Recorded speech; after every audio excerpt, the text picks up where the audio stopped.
I was trying to get a Red Cross message home because my wife was supposed to have given birth to our second daughter, Audrey.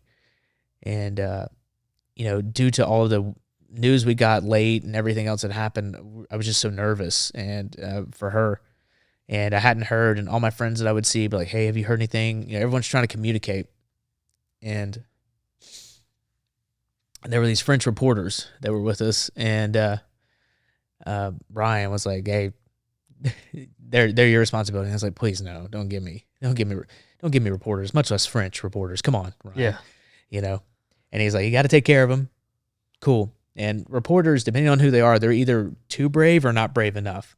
Right. Some of them have been around there for a while. They're really cool. They'll do whatever. Some of them don't know what they're doing, and they just put you and themselves at a great risk. They just have cameras.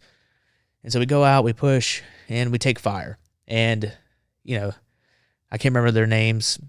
Jock, let's just call him Jock, and his friend. We start taking rounds, and they drop. I mean, they hit the ground like pancakes, flat like crepes. And I'm like, all right, dude, we got to go. It's good. You get down at first. Now we got to move. And he's like, no, we're not moving. And I was like, you're going to move or you're going to die. Like, we got to get out of we're in the middle of this field. It's as flat as this table. There's nowhere to hide. There's no cover. There's no concealment. We've got to move. No. And I was like, all right, fine. I grab the back of his flag and I drag him, like I'm dragging him with this hand, like as I'm shooting rounds as we try to get to a different position.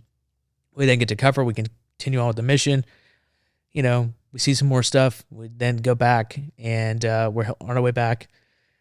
And we get to the door we get to the entryway to our position, and I set up what's called a Mako gate. So I start counting people, 1, 2, 3, 4, and then I give it to Ryan. Ryan, we're good. All numbers good. He calls in, hey, back inside friendly lines. And so while he's doing that, I'm talking to Jock, and he's like, Monsieur, you have saved my life. I'm so grateful. I'm sorry if it's a bad French accent. It's okay. I saved his life. Don't get mad at me. Yeah. Don't cancel me or Rodeo time, France. It's all right. I apologize for the French listeners. No worries. But he's like, you saved my life. I'm so grateful. If you ever need anything from me, you just let me know. And he gives me this card, which I've lost, of course. And it was something Associated Press. And I was like, that's a big deal. That's kind of a big paper. And he's like, whatever you need. I'm so grateful. And I go, okay, here's the deal, man. Glad I was able to save your life. I appreciate that. But my daughter... my wife is pregnant with my second child. I don't know how she's doing. It's been a while. At this point, we're like a few days ahead of the rest of the world. I'm worried. I want to know what's happening. Can I borrow your cell phone? And he goes, cell phone? And I was like, yes, your cell phone. He goes, I do not have a cell phone. I go, you don't have a cell phone? He goes, oui. I go, okay. So you're from the Associated Press? Oui. They sent you out here to report on the war? Oui. And you don't have a cell phone? Oui. Okay. By this time, like, all my Marines are around me, and they're well aware of, like, what's happening. And I'm talking to him, and I'm, like, posturing. And they're, like, looking at him, and he's, like, looking at me. And I'm like, so, all right, Jock, here's the deal.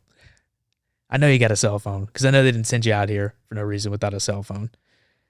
But I'm going to need you to give it to me. So I'm going to call home, and I'm going to ask my wife how my daughter is, and that's going to be the end of it. And if you don't do that, I'm going to take you back out there, and I'm going to leave you, and no one's going to stop me, and there's nothing you can do about it. And he's like looking at me, and he like looks over my shoulder, and the greatest thing my Marines have ever done, we're just like, yeah, we'll do it, Lumiere. Like, they're like cracking their knuckles. They're like, you better give that guy a cell phone. And he opens up his flak. He reaches across to me, and he hands me a cell phone. He goes, America's country code is 01. And I go, right, it is. And so I take the phone, and I dial the number. And I call my wife, like, as I'm looking out into the distance and, like, things are happening. And I go, hey, how are you? How is she? And we talk. It's felt like forever, but it was just 30, like, I don't know, less than a minute.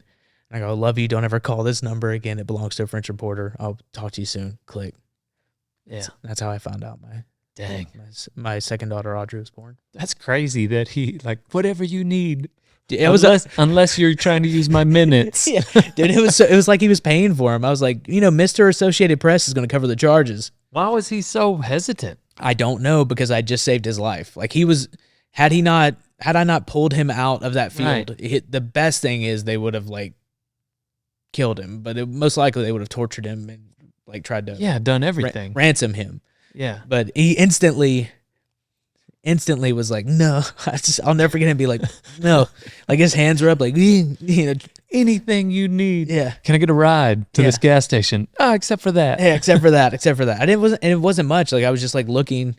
I just remember like looking and there was like explosions happening like as I'm talking to my wife and I was like, oh, dude, I can't keep doing this. That's so crazy. There's always those people in life whenever they Yeah. say like, hey, if you need anything, let me know. Yeah. And you wonder sometimes if they mean it or not. He did not mean it. You saved this man's life. Yeah. And he No. wouldn't let you borrow his cell phone. Yeah. It's What in the world? Like, why would he? Do you know at all, like, why he wouldn't? Like, is there some sort of... I don't know. I wasn't breaking any rules. Like if I was like, I'm at position 1, 2, 3, 4, Right. my wife wouldn't have even known what that is. Like there's literally no reason to not do it. Yeah. The only thing that would be negative is other people might ask him for the cell phone. But like as soon as I got off the phone, I hung it up and I go, she's good, and I've got a beautiful baby girl, and like all my friends erupted. Yeah, like, yeah. They of all course. knew, like we were all waiting for this moment, and then I got a Red Cross message after. Like no one ever. Did you not know the gender at the time? Well, no, but I just said it. Like I got a beautiful baby girl, you know. Yeah. And like not long after that, we got back to the big base because we were going to do a different part of the mission, and a bunch of cigars came in, and so me and my friends, we all smoked cigars, and you know, we had some junk food, which my wife had sent to for me and all my friends. And so we have a photo about a week later of all of us just smoking cigars. Did you have to hang out with that guy anymore? No, he left. Yeah. Yeah, he left.